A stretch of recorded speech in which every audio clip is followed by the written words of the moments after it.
Welcome back again to the Tesla to Mars podcast. And today we have the RoboTaxi Countdown episode 3. We are hosting a very special guest today. His name is RoboFlock. And I'll let you see here. This is a starting or an aspiring shepherd and helping aspiring shepherds to make a start in the RoboTaxi space. So very happy to have him on. Welcome, RoboFlock. And today for leading the discussion, we'll have Florian, and Kenny will guide the discussion correctly. So RoboFlock, welcome. Yeah. Hi, thanks for having me. Great to be here. Yeah, so RoboFlock, I don't know, but I think we were just today with Nicolas, your real name. Yeah, that's fine. Yeah. So Nicolas, we have met on X, just like I met Kenny and Damien on X. So the power of X is gaining momentum again. I was very surprised to see how good of a website you have built, which is just a Gamma AI first putting in place some first thinking. But it really resonated with the things that we're doing with Mr. Green, thinking about how to fund a robotaxi fleet and how to actually get a robotaxi fleet into the hands of the shepherds. So I would love to start this talk with just doing an introduction about you yourself, about your why you like Tesla and what your first ideas are and where you're at right now, because I think you are in Vietnam right now. And maybe you can elaborate a little bit also about why you're there. You're a native German, so we would also like to talk a little bit about what's happening right now in Germany on the election part. At this moment. Yeah. Yes. So we will dive into all of that. You have also made some very interesting articles. You have written 3 articles about the mission of Tesla, the Sustainable Abundance mission. And you also elaborated on how we're gonna create a path from where we are right now, like a scarcity world, into an abundance world, and how this Tesla mission will work out. So we would love to have a deep dive into those articles next to your 3rd article, which is about the robotaxi revolution and the third-party economics of that. So let's start with the introduction, and the things will follow. Yeah, sounds good. So I've been an entrepreneur for better part of 12 years now, and in different industries, lately in the e-commerce space. And I got interested in Tesla for the first time, I think 2019, 2020 around. In 2020, I bought both into the stock and the car. In hindsight, I should have bought more stock and less car, but that's always a tough decision. The first time, my first touch point with Tesla was very early, because a friend of mine had just sold his company in Berlin and used some of that money to buy the original Roadster. And I think he probably had the first original Roadster in Berlin, and we all made fun of him that he couldn't drive at home to his parents because the range wasn't high enough. So that was the very early days of Tesla. It must have been around 2011 or something, but I didn't follow up on it for quite a while. And then 5-6 years ago, I got more interested in it. And by now, I would say I spent the best part of my free time, besides my day job, around topics of Tesla and the broader Muskonomy, if you want to call it that. Yeah. And maybe quickly on RoboFlock, that's at this point, it's more of a concept or a pet project, but it could become much more, of course. I was quite surprised on 10/10 when Elon said that they would sell the CyberCab. Yeah, and I think not many people expected this clear statement. But it's in a way it's consistent with what he's been saying for quite a while now. If you read the master plans 2016, if you watch the 2018 RoboTaxi presentation, that was already quite far. In terms of that thinking of how to roll out a RoboTaxi network. But unfortunately, as we know, the technology wasn't there yet for a couple of years. And if you follow that thinking, then in my opinion, it's pretty clear that Elon doesn't want Tesla to dominate the market completely on its own and do everything in-house, including operating the whole RoboTaxi network. And that might sound like a deviation from the normal, strategy of vertical integration. But if you consider the taxi or the future RoboTaxi market and market potential, then it's important not just to think of the high density urban areas and the current Uber market and the big cities where you could theoretically have one player doing all of it in-house. But the world is a big place, and there are lots of tier 2, tier 3 cities. There's countryside, and especially there's like a fleet of 7 million or soon 8 million Teslas roaming around, and Elon made it clear very early on that he wants Tesla owners to participate in the RoboTaxi revolution in the network. And I think that is selling the CyberCab is a logical consequence of that thinking. That you say, okay, if they participate, it's not only going to be their standard daily driver, their Model 3s and Ys, but it should also be the dedicated and optimized CyberCab product. And this, for me, that was really the starting point to think a bit more seriously about how this economy or how this new market will shape out, and what it means for like soon to be shepherds or fleet operators, both small, medium, or big size. And I think we will see all three sizes of those. And if you look at what the community talks about, and especially the investor community is a lot about the financial implications for Tesla itself, right? Like what will they earn per drive, and how does that impact the stock price and all that. But I think it's what's not talked enough about is what are the financial implications for the network, for all these independent operators, all these fleet managers, and how this could create a new economy, just like the Amazon marketplace ecosystem. So that's I have a bit of a parallel to my previous job. And this is what led me to RoboFlock, basically. Cool. And the purpose of RoboFlock is to offer financing solutions, or also other solutions for people that want to become a fleet operator? Yes, ultimately, yes. So maybe combined with its own small fleet, just to like test the operations and know what we're talking about. But ultimately, it's to enable fleet owners or soon to be fleet owners to start the business. And I think it's not far-fetched to say that a lot of current Uber drivers and current taxi drivers just will be promoted or promote themselves and become fleet operators in the future. And I think I wrote this in the last article. At first, you think how should that work? Because they can't just manage one car, right? That doesn't make sense. They could manage 5 cars or 10 cars.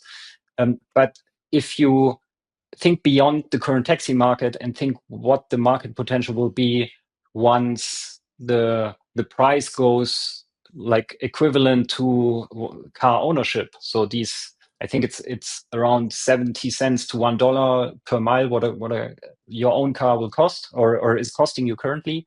And once you have parity with RoboTaxi, with that price, then you will see probably one order of magnitude. I think ARK Invest says 20 times the current taxi market.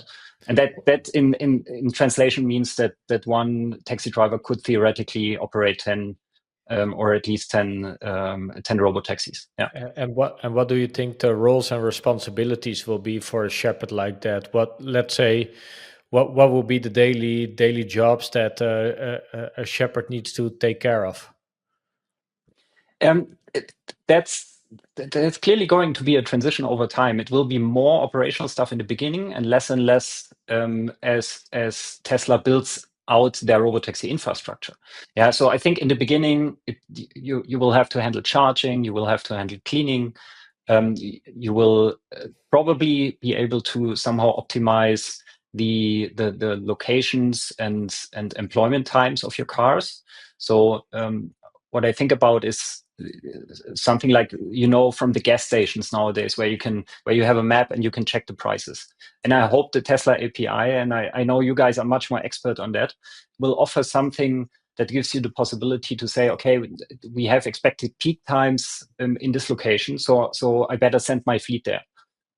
Or I have an expected revenue or an expected price per drive in that location, or there's a concert somewhere, or there's like a football match, and so I should send my car there. I think that's also a big part of the fleet management and fleet operations.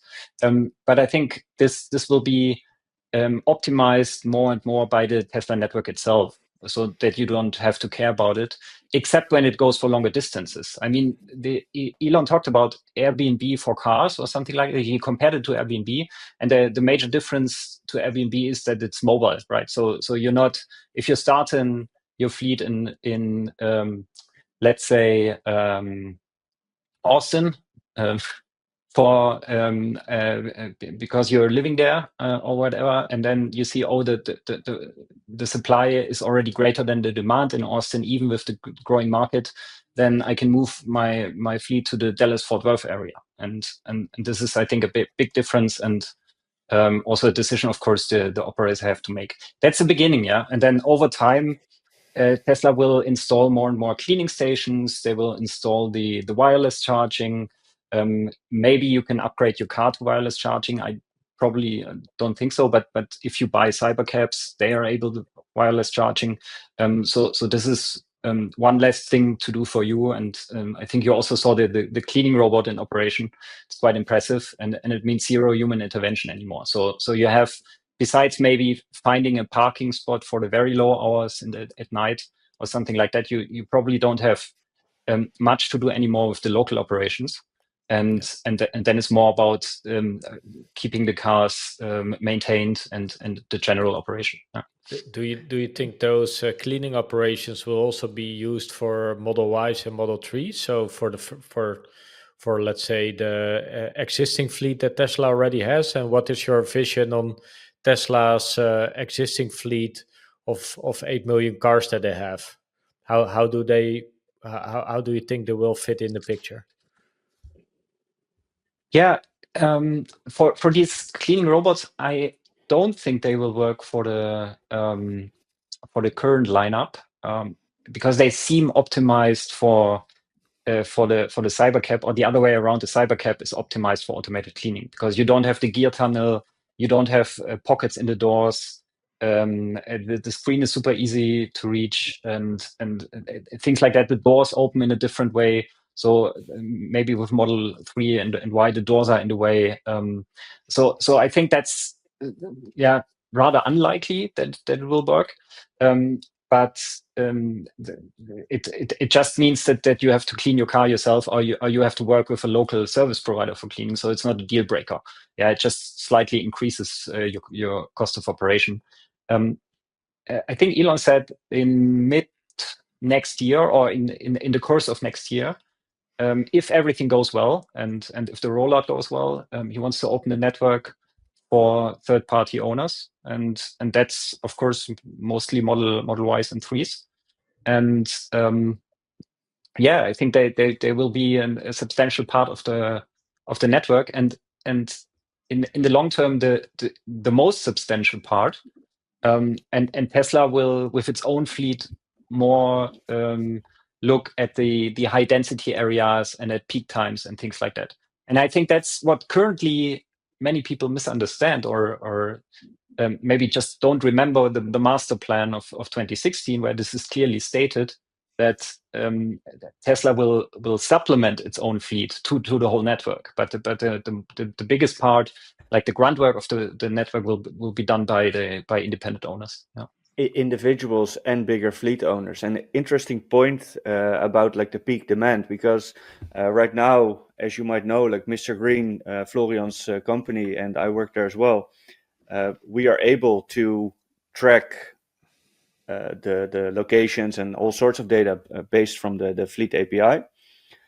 But that peak demand is something that Tesla, as the main aggregator, will send messages to fleet operators like, okay, hey, there's big demand expected at 9 o'clock this evening in Dallas, and they'll just take the cars closest to Dallas and send them all to Dallas, right? I think it would be more like that, but that's a very interesting point. A swarm of bees. Yeah. Yeah, with a hive mind. With a hive mind, exactly. Nicolas, from a perspective of the role of RoboFlock, so you've painted a picture of like how do you think the future will look like, but how do you see the role of RoboFlock and the company you're building currently? Yeah, I think a big value add would be on the one hand in financing and in enabling the financing of these cars, so that the future owners would not have to come up with the sticker price initially, or maybe it's not so easy for them to get a leasing contract, or maybe they would want something on top of the leasing contract, and then together with the financing also enable ownership, so that you help individuals to that don't necessarily want to become shepherds, but still want to somehow take part in this revolution, and maybe they have one possibility right now, and that's buying Tesla stock, right? But that's again like very limited, and it's like focused on just one company, and maybe you want to participate in a bit more direct way, and that could be that you simply invest as a retail investor in these fleet, in these fleet operations and in these small fleet managers. Yeah. So it's like it's two parts of the equation, and enabling the shepherds themselves, but also opening up the market and participating in this growing market to small retail investors. I think these are the main parts. Yeah, that's a fun idea to be able to fund the shepherds. That's Yeah, we do have some detailed questions on it, so I don't want to moan away all the grass of the work that also Florian has put in the agenda.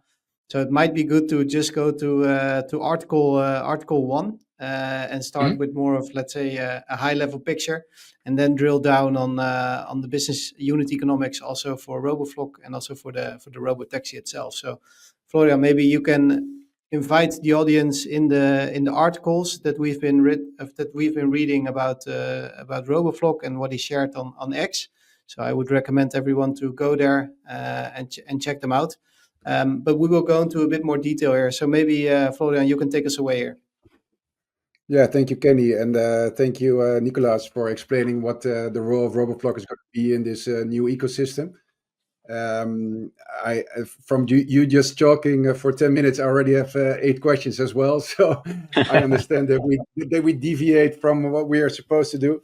But one of the things that you said was very interesting for me is that in the beginning you said you actually made the decision to buy a car instead of buying the stock. And I think this is like a very nice talking point for the next hour. This is going to be the decision everybody is trying to make, and not only now or 5 years ago, but with the years coming, this will become a very interesting question, because the car at this moment doesn't produce any cash flow, but when RoboTaxi arrives, it will produce cash flow. So it's going to be a very interesting proposal, and that's something I would like to end with at the end of this. How you think about that. But before we get there, I thought it would be interesting to just set the environment where we're in right now, and you did that beautifully in your articles. So I want to just go through those articles, and maybe you can explain us and give some more color to what you've written down. So you actually made an article about the new mission of Tesla, the Sustainable Abundance Mission, and you explained there what is abundance, and how the role of the products of Tesla is going to play in that abundance, and also explaining that we are living in a scarcity world right now. So you also say that there's like, if you explain this to other people, that we will come into a world of abundance where eventually the assets will actually provide like a basic income, like everybody reacts, yeah, but then we're back into communism again. And I just went through the interview with Tony Seba, and I think you wrote this article based on that book as well from Tony Seba, The Stellar Economy, where he actually said, we have to get rid of all those isms, even from capitalism. We don't need another ism. Yeah, we don't need another ism. We have to get to the next world. So could you kind of give some color about what your idea is about how we're going to go from where we are right now to this new world where abundance, sustainable abundance is really there? Yeah. Actually, I haven't read the Stellar book before I wrote the article. I think it was published slightly afterward. I'm not quite sure, but it's a nice coincidence that it touches on many of the similar topics there, right? So the if you think about what it means that money vanishes, basically. Yeah? So you have no need for the economy as we know it anymore, and that is what I think Tony Seba describes as the stellar economy, or the stellar system rather. Then it basically means that also systems or governance systems like socialism, communism, capitalism, all these isms will vanish because it's a completely new paradigm. And I think that's why he put the emphasis on this, to say, you can't really compare it because it's just another ism, right? And what I wanted to draw attention to in the article when I said, okay, this looks a bit like neo-communism, is basically this communist utopia of basically everyone is being cared for. I think that was one of the original ideas in when communism was created, and this could be a final and very unexpected manifestation of this utopia in a way, but in a completely different context and enabled by technology alleviating resource constraints. And so this is of course a fundamental difference, because as we know, real life communism was very authoritarian and killed hundreds of millions of people, and basically was more managing poverty than somehow making sure there's enough for everybody. Yeah, and that the communism is also really based on redistribution of the resources. So that's also tied to an extraction-based system, and that's exactly what we're moving away from, right? Yeah, exactly. I think that's Tony Seba's main point, is to say, for the last 5,000 years, it's been all based on resource constraints and extractive measures, and that created capitalism as we know it, as a most efficient means of growing extraction, and creating the most wealth for all people out of extraction. And then you have democracy kind of as a counterbalance to say, okay, how do we make sure that the imbalance doesn't grow too big, and how do we govern this so that that it's kind of fair and everybody is taken along the way.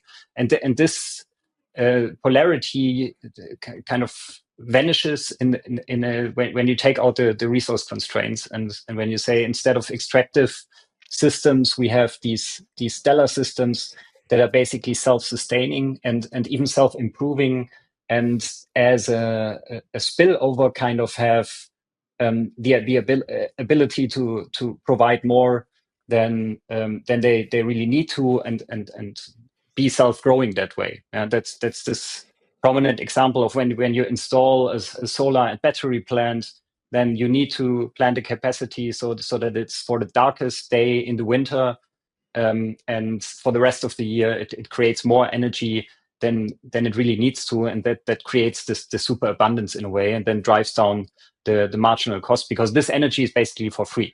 Yeah, the system was designed, and the investment costs of the system were designed for the one darkest day in the winter, and all the rest of the year you have zero marginal cost energy. And I think that the same relationship is then true in these stellar systems for not only for energy but for other types of industries. Yeah.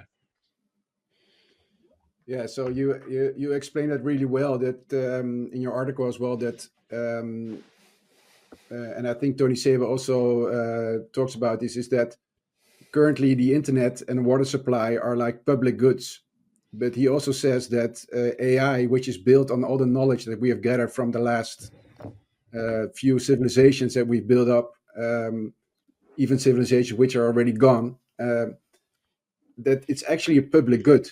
But right now, the public good is actually confined into an AI, which will be embodied into a humanoid or into a car.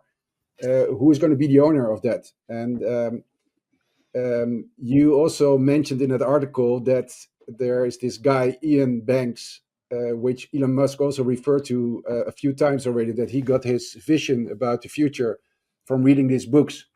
And you touch upon it as well. And you say that there are some lessons learned from this science fiction. So I saw that you were posting this on X, and I was like, holy shit, this guy's already reading these books. I haven't done it yet. I should get a hold of myself. So I bought the books as well. And finally this morning, I didn't read the books, but I watched like a YouTube video explaining what's actually happening in those books. And I learned that you also watched it today. So maybe you can explain a little bit about what is the idea of this culture which Iain Banks is describing. Yeah. Very happy to. So I have to admit, I haven't read all of them yet. I think there are like 9 or 10 books in this series. I'm currently going through book 6. Wow. Reason is I'm always reading them in the evening, so before I fall asleep. So it's very slow but steady progress. I think what Iain Banks and people like Elon or Tony Seba have in common is that instead of looking at the status quo and stasis and the absolute of the moment, they focus on the relative or on the trends that they observe. Yeah. So and then they go ahead and extrapolate these trends. Yeah. And if you want to map it on a timeline, then Elon thinks a couple of decades ahead for his companies usually, but some people say Tesla has something like 1,000-year plan, and Tony Seba doesn't provide real timelines in the book, I think, but he also thinks like 50, 100 years ahead probably. In thinking about the stellar systems. And Iain Banks is someone who's like taking it over the top and saying, okay, what if I think for the next 1,000 to 10,000 years? Yeah. So it's really taking things to the extreme and making the thought experiment of what happens to a society, or how does a society look like that have reached in a way this plateau of technological maturity that has solved all the currently unsolved scientific questions, that has basically solved biology, has solved health, has solved even death to some extent. Yeah, people still die in the culture, but they can basically live for a couple of 100 years if they wish to, and they can transfer their consciousness into a machine if they like. So it's like very fluid. And what he does in these books is exercising this thought experiment in the form of a novel. And the problem is it's not it's science fiction and definitely not science and definitely telling stories. And so you have to read between the lines, and you have to read a lot of stories before you get really like a grasp on how he imagines this civilization. Yeah, Nicolas, I love to hear your thoughts on an idea that I had this week. So over the last month, I've been excessively working with all the sorts of AI that I could use, especially using a lot of the Super Grok, the latest version of Grok. And then I sort of realized that age of abundance has already started. Yeah. Because we've been talking about a sort of sustainable abundance for all Tesla mission since Elon has been bringing that out. But I basically came to the conclusion that yes, it's already available, but we as humans are more or less stuck in a consumer mindset instead of a producer mindset. So what we see right now is the 1% of humans, let's say, are producers, and or let's be a bit more positive, 10% are producers, 90% are consumers.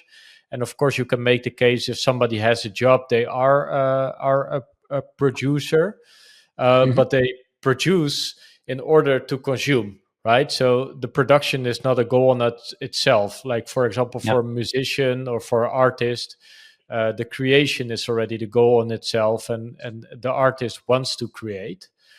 But my fear with all these kind of, or fears is a big word, but my concern would be that the power laws that we already have are going to be even more amplified, and that sort of the people that decide to become the producers will be enabled with, let's say, hundreds of Optimus bots that they can lever, the smartest AI systems. So let's say the shepherds that has the cars and the shepherd that has the Optimus bots, they have huge benefits compared to what you can have right now, for example, if you're an employer. And that, but also the people that are consumer mindsets, they will, everything is being taken care of. I would just consume for the rest of the time. What are your thoughts on that? I think that's well outlined, and in a way, basic human nature, right? You have always a small group of adventurers and discoverers and people driving things forward, and you will always have a bit of a larger group of people who just want to live their lives in a way and don't want to conquer the world. In a way, yeah. I mean, it's and I can relate to that. And I think you mentioned power law, and that's in this transition. I think that's the biggest challenge to overcome, actually. And you're absolutely right. I also think we always think about the upcoming transition, but I think we are already in a way in the middle of it. If you look at the S&P 500 development over the last 10 years or so, then it was largely driven by 7 companies, and I think 5 or 6 out of these 7 are leaders in AI. So we already see a shift in the wealth distribution on the stock market to the owners of AI. And I think that 2 ways to not really, you can't really solve it until to this end state where the monetary system gets obsolete. You can't really solve this problem. You will always have inequality in some sense, and also then you will have inequality because it's basic human nature. But I think what you can try to do in the meantime is enable and facilitate ownership as much as possible, right? Both ownerships in the stock market. That's why, as a German, it makes my heart bleed that Germany still didn't manage to create a stock option program for the retirement savings system. So it's still all non-stock, non-equity based, and that's a pity because there's a lot of lost wealth for savers. And then that's one thing you can do, and in the stock market or directly in these new economies. And the other thing you can do is, and I hate to say this as a libertarian, as Søren pointed out, but is indeed having governments treating this like a smart problem and somehow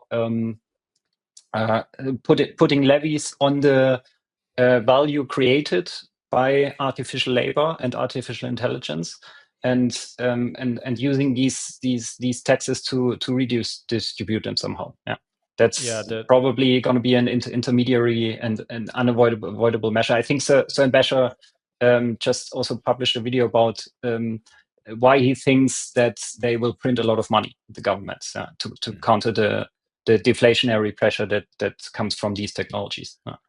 Yeah, the conclusion I had last week, because my experiment is to has as much of the AI manifest already in the real world. So, for example, we're creating a skincare product based on ingredients that the AI list, and then have smart ways to improve the product. So basically, what my findings were is that that knowledge and experts are being commoditized with this whole AI. So you can basically have 80%, like as an entrepreneur, you're an entrepreneur yourself, right? You never get 100% of the information. You get 60, 70, 80% of the information, and based on that, you have your intuition or your guts to make that decision. And AI basically brings us to that 70, 80%, like very fast all the time in a sort of predictable manner, in order to make decisions like, what kind of ingredients do I want in this product? How do I want to distribute this kind of thing? What is the best strategy to do all that? Normally, you need to hire a whole bunch of Kennys to come to those kind of conclusions, like the smart guys. But now you just have access with the AI to that. You only need to manifest it into the real world. So do actually something with it.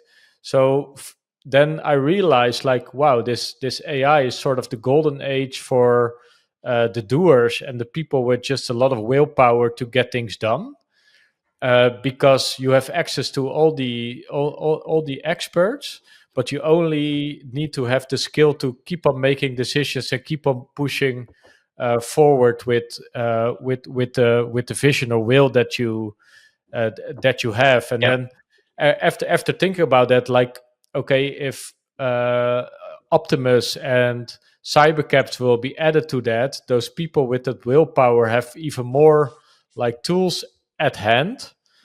And so therefore I thought, well, it's a sort of inevitability, especially in the short run, that the power law will be enormous. Yeah, on the one hand, yes. On the other hand, it's making it easier to found and scale companies will also open up entrepreneurship for more people, right? So which doesn't contradict the power law. It just means that there might be a slight shift.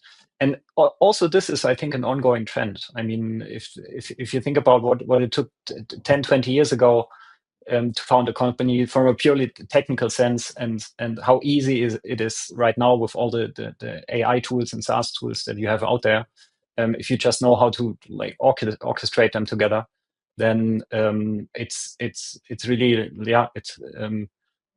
opens up the possibilities for entrepreneurs if the regulations play along.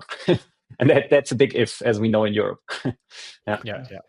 And I think. Sorry, go ahead. Yeah. Like I've one question, because like painting the picture of this abundant future, that's a rather easy step in the whole process. But to step away from these economies and civilizations that are based on scarcity and extraction, to move away to a completely new political, economic, and societal ordering system, that is very difficult, because when you see that, like, the big power struggle between the two isms, communism and capitalism, that has taken, like, I think 80 to 100 years, because it started around the time when nation states started to become present. So that's late 1800. And then only at the end of the Cold War was that battle decided, and we had the first two world wars to play a big role in it. And then it took even longer to finally make the decision that the capitalist democratic society is the new ordering mechanism. So from the people that are subjects to governments, they will have enormous difficulties, like, comprehending this. But also, to get to this state, I think Tony Seba said it, or Søren Basher said it, you need the capitalist owners to get us there, to start building that society. And I'm going to put your tweet on the screen, because I think it captures it pretty good, and it's this one. Transitioning is a messy, wild ride. It's a fork in the road. So can you tell us, or share your thoughts about that, and taking into account, like, everything that I just stated? I think you mentioned one of I think two big paradoxes of the end state and the transition is, in order to achieve a post-scarcity society where nobody has to work, in order to achieve that requires a lot of work and sleeping on the factory floor. Yeah. So that is one big paradox, and you can't really say, okay, wait, how long and when is the transition done, because it's going to be super gradual, obviously. Yeah. The other paradox I see is more of a cultural one, but in a similar direction, is that if you look at how, for instance, in a very far distant futures, a society like the culture is defined, it's about absolute individual freedom, and that also includes things like changing your gender at free will, or even like the species you belong to. And this is an idea this rings bells, obviously, nowadays, changing your gender, and it's also a paradox. In order to get there to this liberty, that and the technological possibilities, that at free will you can switch into whatever form and shape you like, that might require more traditional values for a while, because otherwise humanity might die on the way there, because it doesn't produce enough babies. Yeah, it's also kind of a cultural paradox, and this is, I think, what makes this transition period pretty hard to grasp. I hope it somehow will work without big big disruptive moments like wars and revolutions and things like that, like we've seen countless times in our history. And that, I think, depends to a big extent on how the governments of the world will react to these new technologies and new markets emerging. Well, I actually think if you look at a lot of people, they're quite conservative, right? I think Nicolas, you mentioned before that people just want to live their lives. I mean, looking at EVs, it's a total no-brainer. Still, my parents, they buy a hybrid because they don't feel comfortable with a full EV, right? I think from a point of view of working very flexible, working really remote, like you are doing now, working abroad as well in another country. 10 years ago, people thought it was not possible. But after a big change or a big event like COVID in this instance, people certainly feel comfortable. Oh, it is something that actually works, you know? So in my opinion, a lot of people try to keep a tight knit with what is currently going on, because they know how it now looks like. You know, they know how the world is like. They're quite conservative. They're maybe a little bit afraid of change, and this is actually all kinds of like big changes. And a lot of people here in this call, as well as I think you are, but certain investors as well, are very clear thinkers, forward thinkers, and very open to change. They actually like change. So I think it will take a bit longer, because it always takes longer than you expect. And the second part, on the government part, my opinion is that a lot of conservative people are actually working at the government. I don't see a lot of innovation coming from the government. So that's one of the things that I think will be one of the, let's say, bottlenecks on making this change in the future. Yeah, I think you're right, Kenny, that like a big event like the COVID virus, for example, just accelerated the technologies that were already there, right? And you can also think about like many countries and their monetary policy is under pressure, right? So we see prices basically rising all over the world because of the money we have been printing during the COVID times. And that actually opens the door for sort of new ways like cryptocurrencies and other things that are more sort of stable stores of money, or actually uh, increasing in value. But I think it needs like a default of like one of the larger economies in the world to actually transition to let's say cryptocurrencies as a reserve, for example. And I can see that happen. And some of the technologies, like for example, if we want to extrapolate the cybercabs for transport, we know that we're sort of production / manufacturing constrained, so it cannot. It will more or less creep up on us, and we will start seeing that future in front of us. But I think the biggest changes will be for the technologies that are already there, like AIs and cryptocurrencies, etc. But depends on largest institute that will default in some sort of way before it will be fully adopted. Yeah. I think also another factor is simply economic pressure. So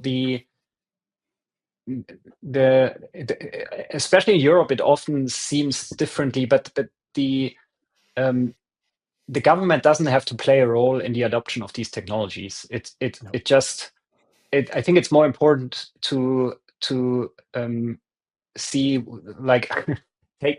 watch out for the government being in the way of them somehow. But ultimately, for purely economic reasons, all these technologies will prevail, and you're currently seeing this in the energy market with solar and batteries simply being the cheapest form of energy already today. And lots of people just don't believe it, but it is the case. And even in Europe, even in Northern Europe, it's simply, when you judge total cost of ownership, the cheapest way to generate energy. And you don't need any government subsidies or any of all these programs to push it along, because purely economic reasons will make these stellar technologies, if you want to call it that, will put them basically on the marketplace and or make them dominate the marketplace in a while.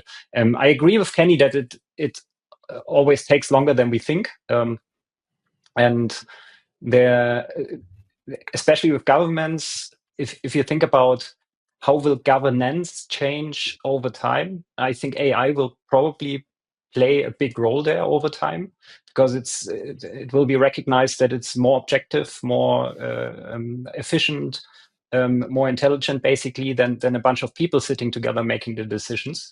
But to implement this change will take a lot of time, simply due to the established systems that we have, and in a way also like the complacency of these systems, and the inherent slowness that with which these huge organizations, and the government is just the biggest organization there is. And conflicts of interest as well. Yeah.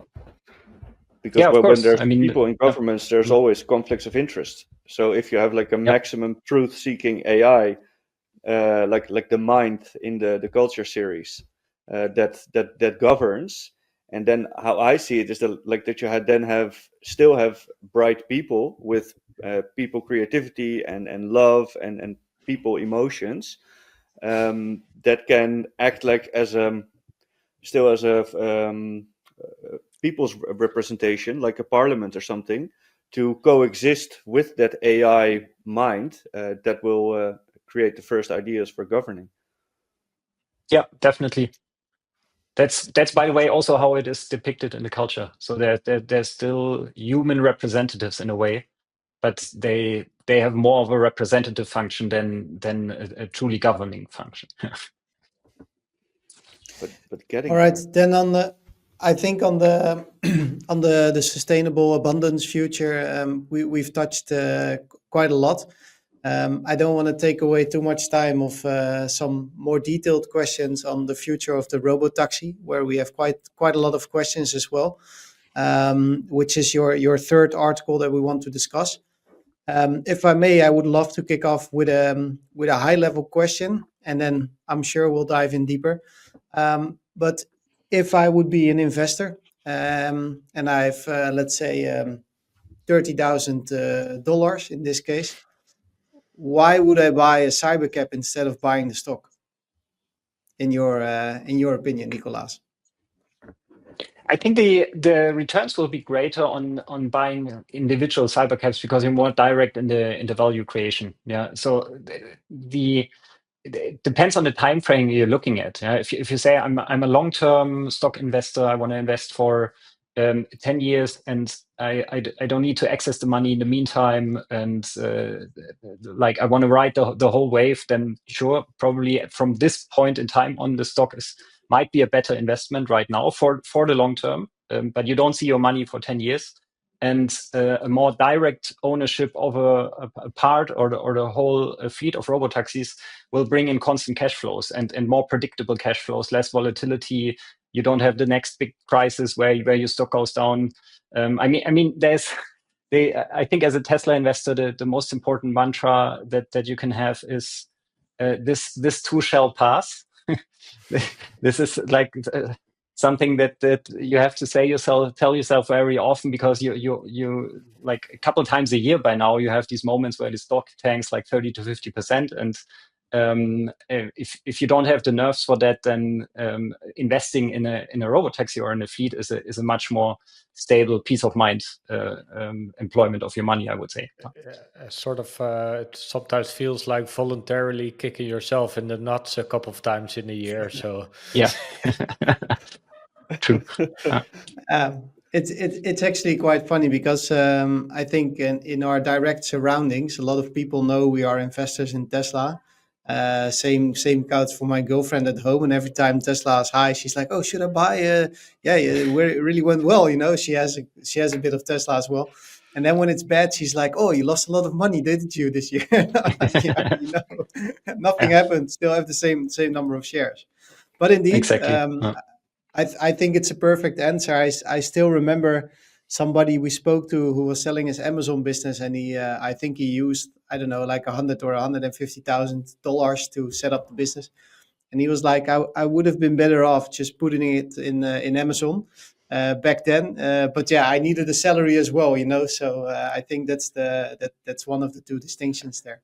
I think it's also a very big timing thing. Like you could argue about being a long-term shareholder, but if the market recognizes how fast Tesla can roll out these cybercabs, and they know the unit economics, that jump will be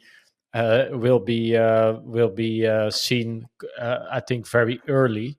So probably 1 or 2 or 3 years of production will be already priced into that cybercab rally that you then will have. So I think it's the other way around, Rennie. I think with a lot of Tesla nair, so to say, so people that made a lot of money with Tesla will eventually become shepherds. Yeah. Diversifying. Well, could be. Exactly. I think it can actually go two ways. So looking at they can give their money to RoboFlock, and he will deploy it to the shepherds. ASAP. No, but I think looking at, for example, Apple. I remember a couple of my friends buying the first iPhone, and I wanted to have it as well. But it took quite a while before that became a saturated thing in the market. So it had quite a steady growth over time.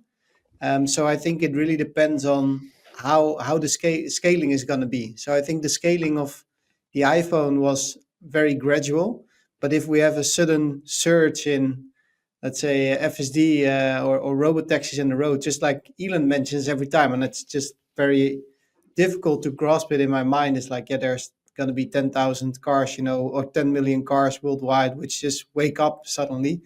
I think it's something that's really shocking for a lot of people. But if that's the case, then it will be indeed as Damien said. But Kees, maybe from your point of view, would you buy a robotaxi, or how are you looking at diversifying your portfolio here? Well, that's tied to one of the questions that I had, because in this new future, the monetary system will collapse. So I'm having difficulties wrapping my head around the fact, like, okay, I'm slowly but surely becoming a Teslaner. When do I cash out and buy those assets to be ready for the new future? When will the monetary system collapse? But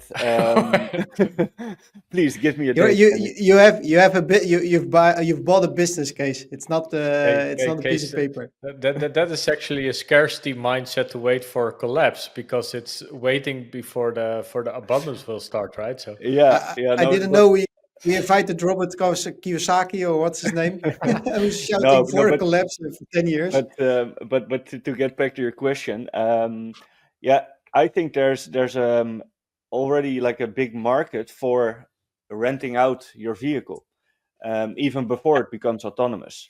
So I would split it. So right now I have no diversification in my portfolio. It's just Tesla. I think when looking like a year from now, I would love to own 1 or 2 or maybe 5 Tesla vehicles that I can rent out and put on the RoboTaxi network when it becomes when it gets open to the public.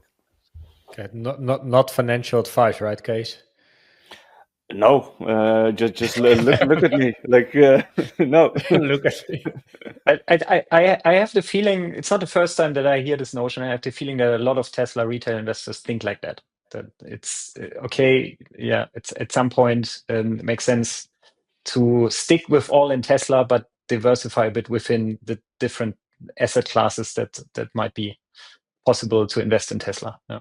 So you're calling me an average retail Tesla investor? No, it's just that I'm calling you a trendsetter. That's better. Okay, we're friends now. I'll be away from this call. Thanks.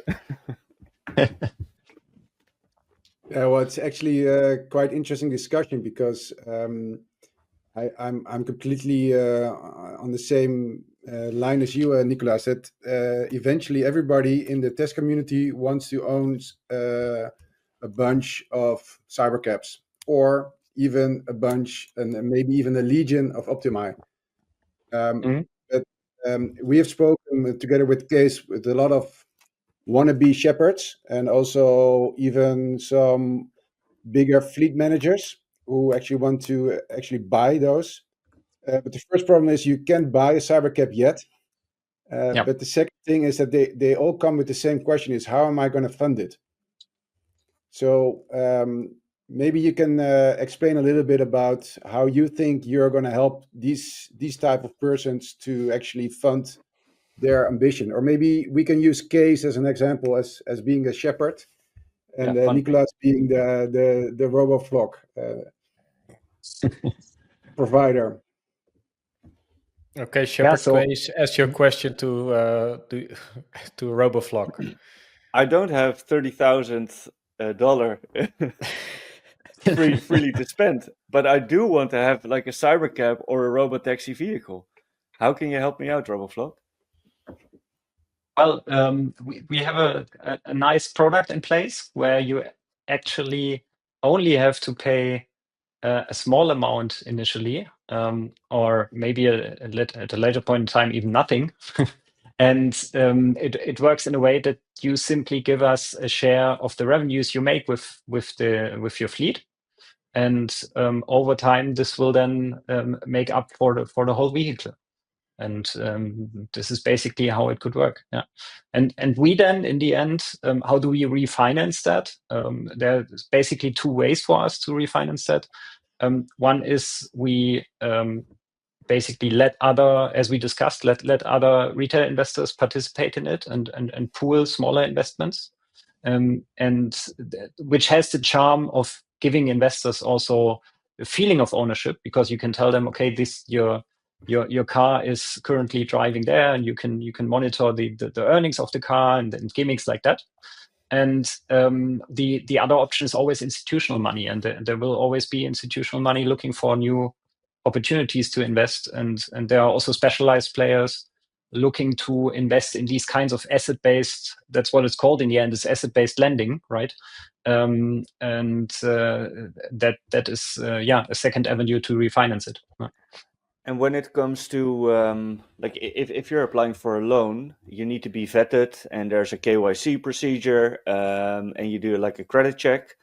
How would that work in this future? Because I can also like imagine that a lot of people who don't have those funds and don't have their own companies, that they don't have a history to actually run the credit check, and they'll actually not be eligible. How would you like bridge that gap?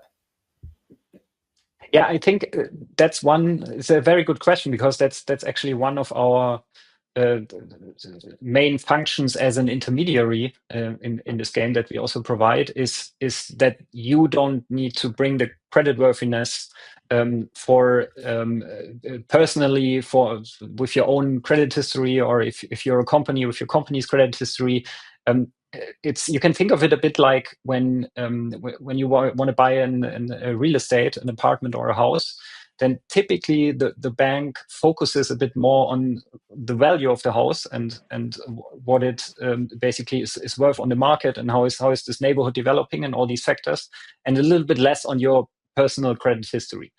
Might be a flawed example, because that also plays a role, but I think you can keep the personal vetting relatively limited. I mean, you need to make sure that you have someone who is able to operate these cars, to manage these cars, to basically manage, do the things they have ideally already done with their own taxi before. Yeah, it's more or less the same thing. If their taxi was an EV, even better, because then they know the ins and outs of charging. But beyond that, what is the main factor for the financing decision, and also the pricing of the financing, is basically what is the value of the asset, and so the vehicles, and how will the value of the asset and the cash flow they generate develop over time. And I think that's simply the main focus. Yeah. And how do you look at, let's say, the key risks from an underwriter perspective? So I know, and maybe Florian can chip in there as well, because he has 5,000 Teslas now driving around. But like, one of the key risks would be that your customers are not paying, or the shepherds, the RoboFlock shepherds, don't pay, or whatever. Like, how are you going to ensure, A, that you receive back your money, and B, in case of a default or whatever, you have the rights to get the car back, or the underlying asset in this sense? Yeah, now really going into the weeds here, but it's also very relevant, because if you don't, I know that very well from my last company, because it had the exact same problems, just not with cars, with e-commerce products, but it was the same philosophy. Yeah? So we were underwriting the products and not the people selling them. And if you don't have your hand on the product, if you don't know where it is exactly, and if you can't go there and take it, in case your loan doesn't get repaid, then you have a real problem. Because if you expect 80% recovery for your loan that is defaulting, but in essence you have 0%, that's quite problematic. Yeah. And I think the same is true here. You on the one hand, how do you make sure they pay? I think the safest way is to say that you, as the enabler, also own the revenue streams. That there would be, I'm not sure how feasible this will be, but ideally you have the relationship with the Tesla network, and you just pay out the share to the shepherd and not the other way around. That way you control the money flows and you make sure that you get paid. Like remains to see how feasible this is. Yeah, and then on the Oh, sorry. Go ahead. I said, yeah, sure. With Amazon, there was always this doubt of like, who is the real owner of this third-party sellers stores, right? Because in the end, it's Amazon controlling 90% of all the mechanics of the algorithms and the terms and conditions of what can be shipped, etc. Tesla, of course, also has a very strong balance sheet with excessive cash, and that cash is sort of growing faster and faster when the company matures. Could it be that Tesla keeps that sort of tighter relation with the shepherds, not letting third parties in, and keep sort of those shepherds on a little bit more of tight leash to not ruin the customer experience of CyberCab? So more or less like a franchise where you have the same customer experience all over the world. Because I can imagine if you have a terrible shepherd and a good shepherd, and it's all over the place with the quality of those kind of shepherds, you maybe want to be a little bit more have a bit more tight procedure for that. Yeah, I think that gives Tesla a natural incentive to work with bigger players as well, because they are more reliable in the end, or also work with intermediaries like RoboFlock might be one day, because it's and that is also an incentive for us to like be closer to the Tesla network and not behind the shepherd. Because in the end, it's our revenue streams in a way, or if you want to call it loan repayment, that suffers if the shepherd is basically lowering their score and then getting fewer drives. And I think you see the mechanism with Uber today already. If you don't take care of your car, and if you somehow provide a bad service, then you just Uber distributes fewer drives to you.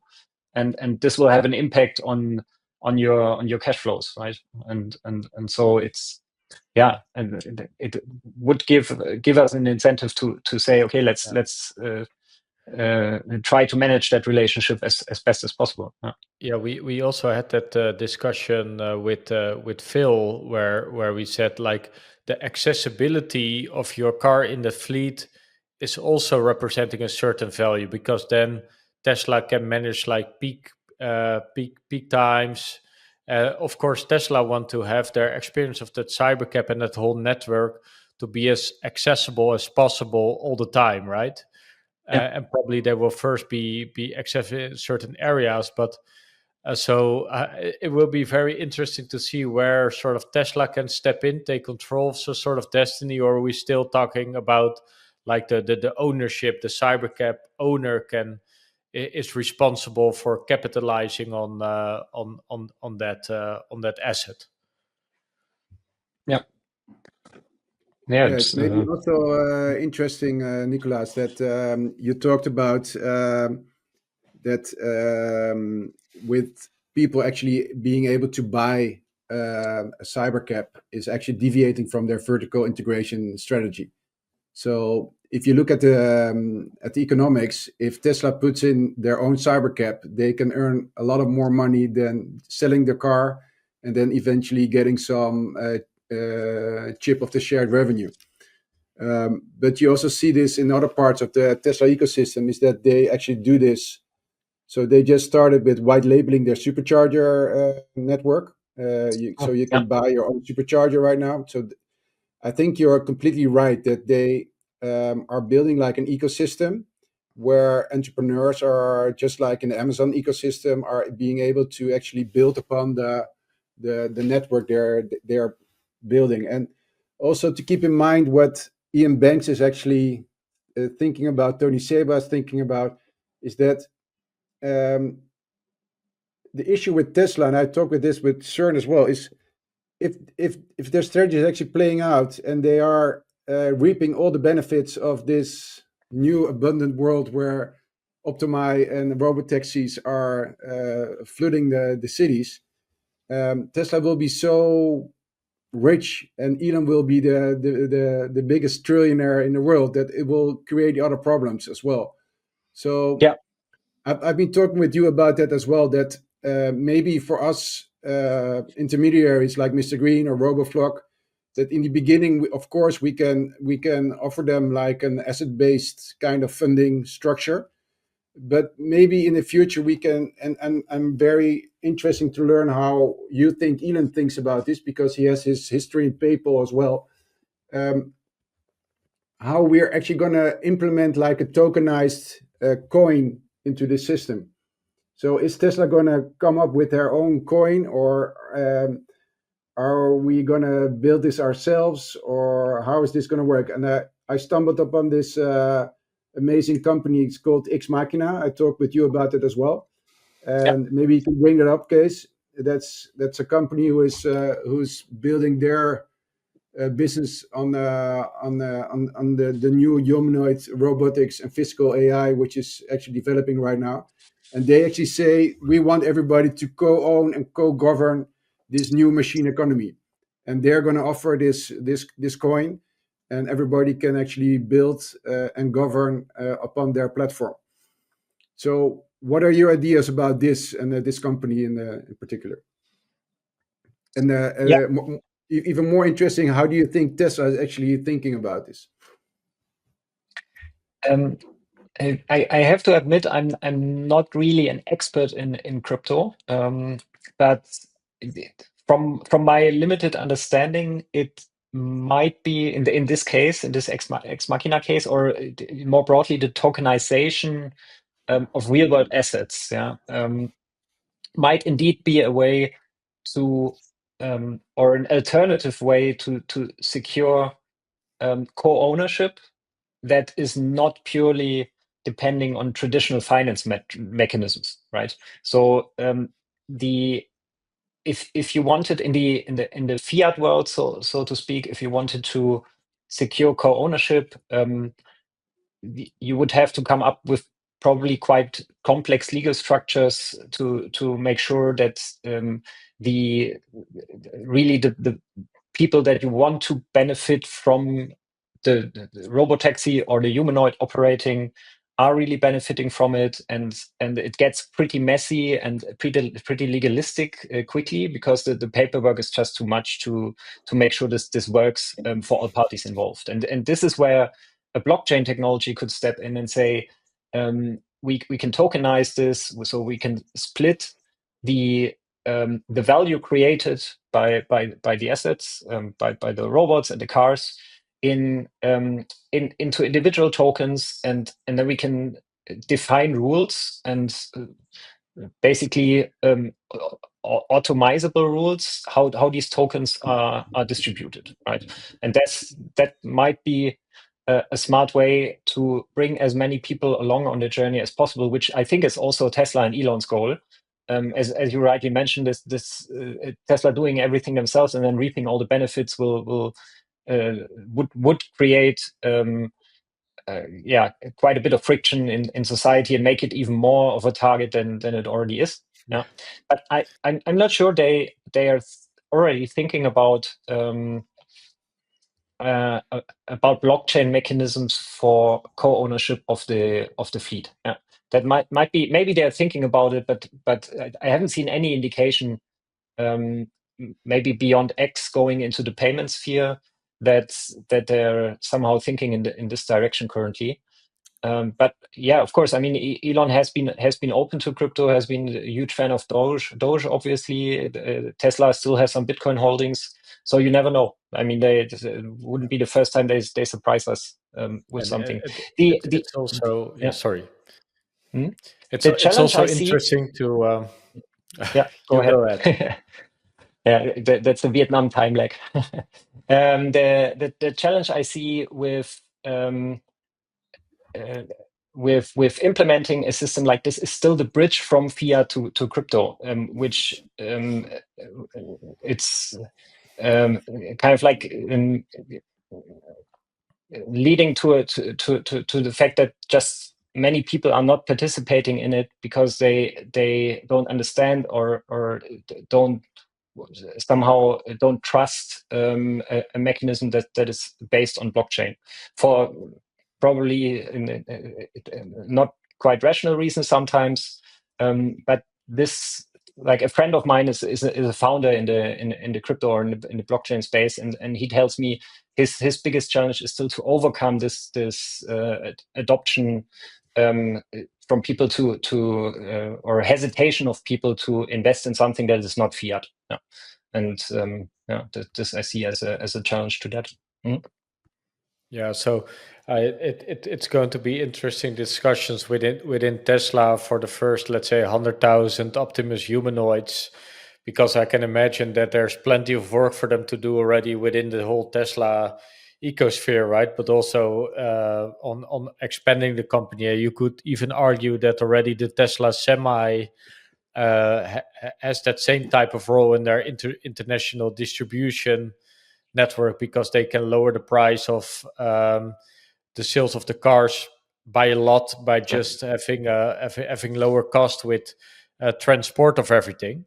So same counts then, of course, for the humanoid. So Tesla keeping as much as humanoids as possible will actually be a sign that the quality of that humanoid is very good. Yeah, probably. No.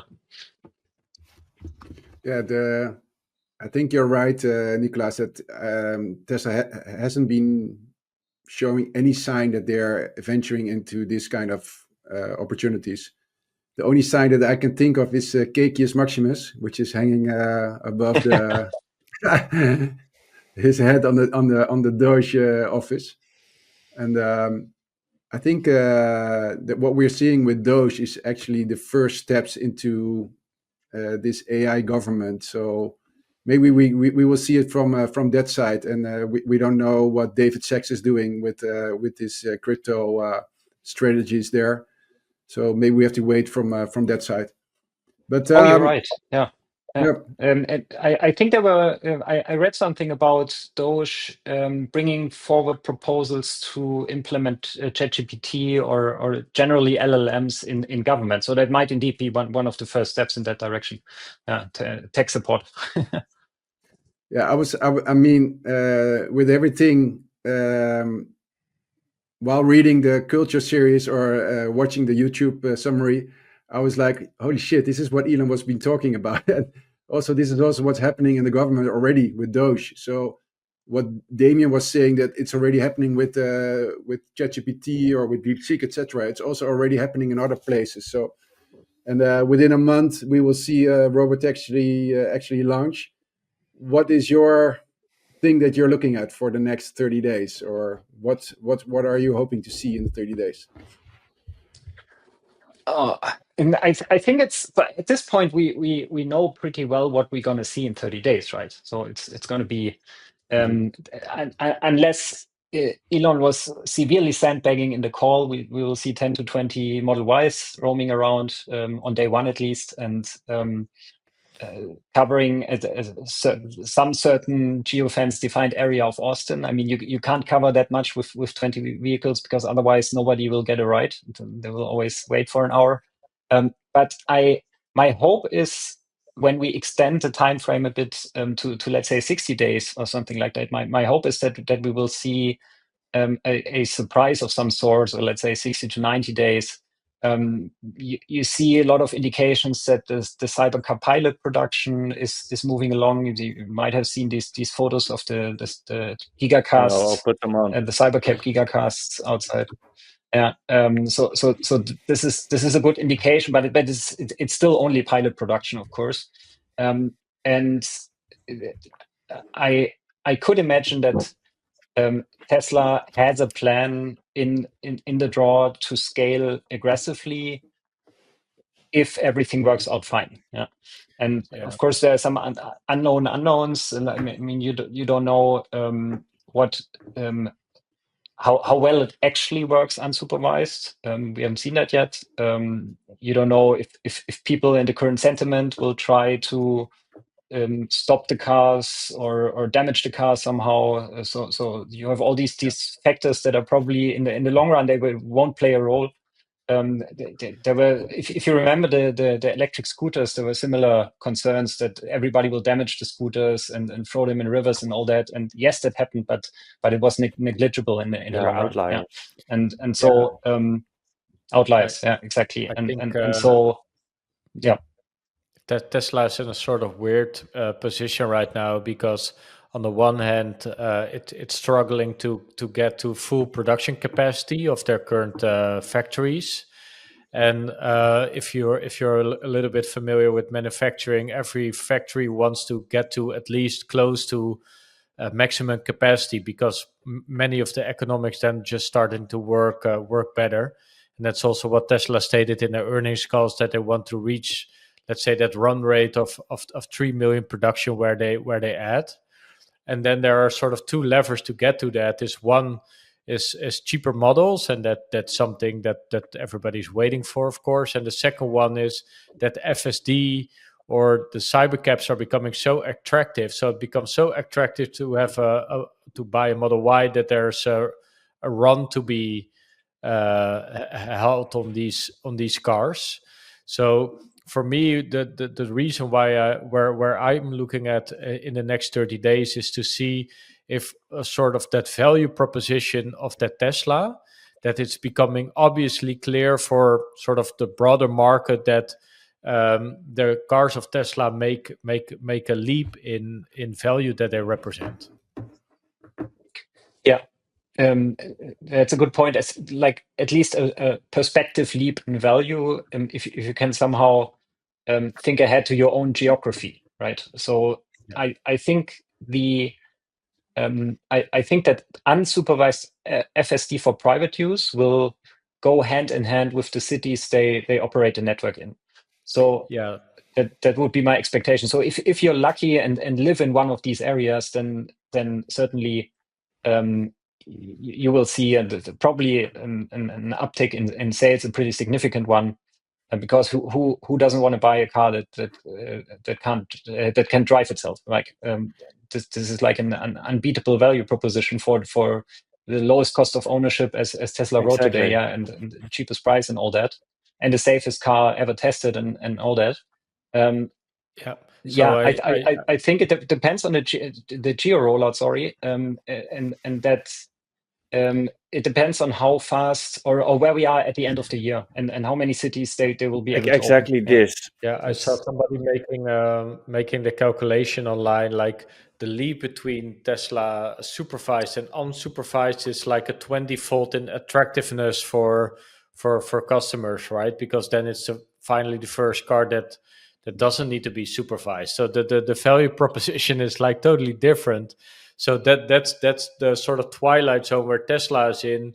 Like on the one hand, there's the sort of legacy where it's very difficult to lower prices because simply creating cars is very hard, especially at lower unit economics. But on the other hand, there's this giant value leap that can take place in the next, let's say, 30 to 90 days of the company. Yeah, and Damien, to add to that, and I think that because like you state, like you have supervised and unsupervised. Well, that's like a big major leap forward in terms of attractiveness. But then within unsupervised, there's also like a distinction. What are the limits of the operational design domain in which unsupervised can actually take place? Because to the law, Waymo is also unsupervised, but works only in certain geographical locations. So I'm very much interested in like how fast will Tesla? Are there any limits actually to the operational design domain? And if there are any, how quickly can they overcome them in order to scale rapidly? And then I think it becomes the most attractive. If it's truly an unsupervised vehicle, no brainer, buy it and put it anywhere around the world and let it make money for you, right? I think that's the reason why Elon doesn't seem too concerned about current capacity utilization. I mean, of course, if you look at the sales this year, and then you say, okay, like maybe they will reach 1.8 to 2 million again, so flat to last year. If everything stays the same, and that's only 2/3 roughly of the capacity utilization, so that's definitely not enough. Then you can paint a pretty bleak picture. But if you think about the value proposition, once your car can drive itself fully unsupervised, then you don't have this concern anymore, I think. And plus the cheaper models, of course. Yeah, if you extend the model range a bit, and that's due to come also in June, right? Or at least in the first half, I think was announced. So yeah, it's gonna help, but I think that's not the huge driving factor. Yeah. Well, there are some, let's say, initiatives that they are kicking off now, right? I mean, in the Netherlands, they have the 0% interest rate on the Model 3. I haven't seen it before, might be there. I'm not every day on the Tesla No, store. the lowest has been 0.99%. And now it's 0. Yeah, so there are some things why they are pushing. So as far as I know, they're already up to scale with ramping the new Model Y. So that should be all good. Nevertheless, I think year on year there's quite a lot of big drops. So April this year versus April last year.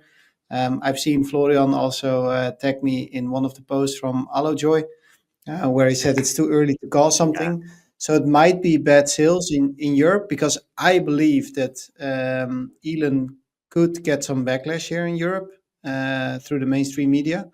On the other hand, it might also be a setup for a lower cost vehicle that is coming in the next couple of weeks. Who knows? Yeah, but it's very interesting. So I have the estimates of Troy Tesla in front of me for his estimate of this full year, and his estimate is really low. It's like 1.6 million, right? So and there are many sort of calculations. So that scenario, I can never imagine like that Elon will accept a scenario where 1.6 million units sold is a situation where he wants to be his company in. Yeah, but it might happen, you know. Yeah, but crazy things might happen. But the MSM media, it's one of the most interesting things to follow. The mainstream media is in essence already like having an effect, right? That's already taking place. And looking at only April, it's not really a fair one. Yeah, but still, like in Q1, the narrative for people who knew Tesla was like, yeah, they're still ramping up the Model Y, so I'm not too worried, you know. Now the Model Y is ramped up year on year. I still see big declines, even in China, even in the US. Not so big, but either way, like 5-6%. Yeah, Europe is by far the biggest. Yeah, you're right about that. Yeah, it's hard to tell like how big the sentiment and the media impact really is, and it's certainly a factor. I think they tacitly admitted in the earnings call that it was a factor, but pointed out again, affordability is a much bigger factor. High interest rate is a bigger factor. That's why they offer these zero or low interest rate promotions. I think that the stock market is always 12 months forward looking. So if we really see by end of the year 1.6 million, then and we see RoboTaxi in a couple of cities in the US, at least in Texas and California, and maybe 2 or 3 other states, then I think the third condition also, we see in the first city like Austin, or the first few cities, how quickly Tesla can dominate the market and push Uber not out of the market, but basically render it, or Waymo in some cities, render it unimportant because nobody wants to pay double price. Then I'm pretty sure that this will outweigh the vehicle sales in the stock price, because it's always 12 months forward looking, and then you can again extrapolate and say, okay, like how is this RoboTaxi business model? How will the earnings from that develop in 26 until the end of 26, and hopefully that will reflect a bigger uptick than any like temporarily low in the car sales will do. Yeah, I think that this would be the stock rationale in a way. Yeah. Yeah, I think, Kenny, we are too early to make conclusions, as Elodie also probably. said. Yeah. So, but maybe we're too late to continue this podcast. I don't know about you guys, but I think maybe we can wrap up with one of the last questions we had on the agenda as well. Is just looking forward to June. So we've been speculating among this group, but I think we're all very keen to hear how you're looking at the, let's say, the launch in June. How's it going to look like? Which vehicles will be on the road? Will you be there? We will. So it would be nice to see you there as well. But can you tell me and the group as well more about like how you're looking at the launch and maybe the remainder of this year? Yeah, happy to. To answer the second question first, and unfortunately, I won't make it in June. I will fly back from Vietnam in the mid of June, and then have some things in Europe to do. But I hope I can make it there in July or August. Yeah, so that's definitely on the radar. The how I think it will shape out. My hope would be that that there's either officially, but more likely unofficially, a big community event in June, and I hope that lots of people get the chance to try it in June, so that we are not stuck for a long time with these announced 10 to 20 vehicles.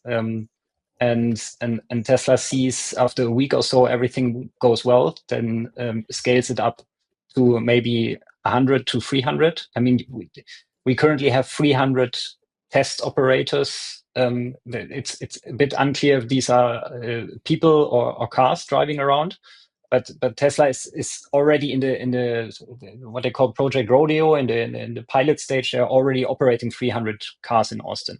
So it wouldn't be really a problem to go with these cars from the current supervision stage then to an unsupervised in terms of operations. Yeah, and then it's a pretty ambitious timeline that Elon set when he says we want to be in many cities or multiple cities by end of the year, because that means you don't have a couple of months to play around in Austin and then slowly go to the next city. It means that probably by August or something like that, they will already start going into a second city. And yeah, my hope would be that by end of the year we are not only in Texas and California, but also in 2 or 3 other states, and that would be really a success. What about the federal framework that Elon and Trump announced, that it allows unsupervised systems in like all 50 states? Yeah, I don't really know how legislation in the US in these specifics works, but my fear would be it takes 2 to 3 years until something like this is from the announcement in law. Yeah, maybe it's faster than that. I hope it would be faster, but probably something of that significance would go through Congress and Senate and like go through the steps of democratic process and probably, I mean, if you're lucky, it comes right in time for a national rollout, but I think it might be a year too late or so. Yeah. I'm actually not too worried about the legislation anymore, because I think there's a lot happening behind the scenes, and I think Trump and all the administration are behind this innovation as well. I'm more concerned, let's say, of fixing the whole FSD. You know, you cannot be at 99%. You need to be at 99.999%. So that's where I'm curious to see if they solve that. So solve the FSD by June. And then also from an operational perspective, see how it pans out in Austin and if it's really ready to scale until the end of the year. So obviously, like, legislation should be in place, but I have a positive feeling about that. So I think there are already like a dozen of states that allow robotaxi operations already. Yeah. Because in the US you often. Yeah, but Right? Austin, like Yeah, Texas is the best state in that regard, because like I think there are 6 or 7 states actually allowing it. But the great differentiator is there, if there's a need for a human supervisor in the vehicle, even though the car is fully autonomous. So like allowing a car without a driver on the road versus allowing an autonomous car with like a supervised bellboy driver in it. That differs from state to state, but Austin, Texas, or Texas is the best place to start with. Makes sense. Yeah. Perfect. All right. If there's no other questions from the group, maybe Florian or Damian or maybe Kees, you have. All right. We have some news in that Merz is actually becoming Bundeschancellor of Germany. What do you think of that? Oh, really? Wow. I saw that there was like the second voting, I think, before we started here today. Didn't see the result yet. Yeah. So he had like 325 votes. So that's why he has been put into place as in the second round. Okay, I think everything else probably would have been a mild catastrophe for the political establishment in Germany. But it's already. I mean, it's funny to see. For me now, more from the outside in, which I'm not too unhappy about, I have to admit. Funny to see, or astonishing to see the developments that. If you try to almost criminalize in a way a party that has the support of a quarter or even more of the population, that is something that I can't judge how justified or not it is, but it's definitely a very dangerous very, very dangerous thing to do, because that means that's more fascist than democratic, actually. Yeah, exactly. I mean, you could argue that way, and you can say it's just simply not a good idea to ignore a quarter of the population, or to essentially call a quarter of the population extremists or something like that, which you implicitly do with such a measure. And this is it's hard to see how this will shape out. But it's not the only country in Europe with some instability in that direction, I would say, at the moment. So it's I think we have already seen this in the US, where basically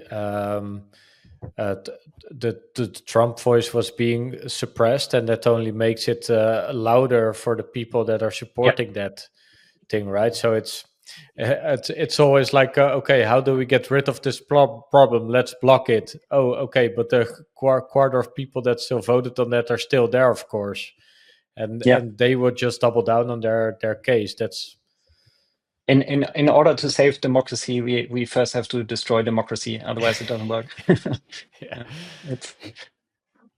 It also has something to do with the media, of course, and I think you also retweeted something from Stephen Mark Ryan, that the majority of the Germans are still NPCs. It's quite sad to see, actually. I mean, like when it's really whenever I'm there, you can really and you start talking about these things, you see how strong the anti-Elon and anti-Tesla sentiment really is, and it's always just a repetition of the of these shallow arguments, in a way that if you spend a bit more time on the topic, that are just like false representations of the truth, and this is it shows the power of the media, and I'm a bit in my worldview, I'm a little bit shaken in this regard, because I believe in the power of the individual, and that people are able to make their own decisions and are able to get their information and so on, but when I see what large parts of the population still believe in what they're told every evening 8 p.m. in the state-owned TV, or like more or less in Germany is still more or less state-owned. Same here. The first two channels, right? Then that's pretty astonishing. Yeah, it's quite interesting that another word for NPC is sheep, and the sheep is being heard by the shepherd, and we will get some new solutions when this new world is getting into place. And we've been doing also good stuff here, I think, on our YouTube channel, explaining everything what's going on. And that's the reason that we started this channel. And we are very happy that you actually came along and gave your perspective, also from a German side. But it's also so fun to learn that there are more people looking at some case and they have the same ideas. So thank you very much for reaching out on X and accepting our invitation to tell your story here, and hopefully we can do some more things together in the future. I really look forward to see you when you come to Europe, and hopefully we can make a trip to the US and see one of the launches of the Starship 9 probably, and visit this new city, the city of Starbase. Starbase, yeah, exciting. Sounds good. Let's make it happen. Yeah, I'll be in Austin at you, least buddy. until the end of June, until the X takeover event has taken place in LA.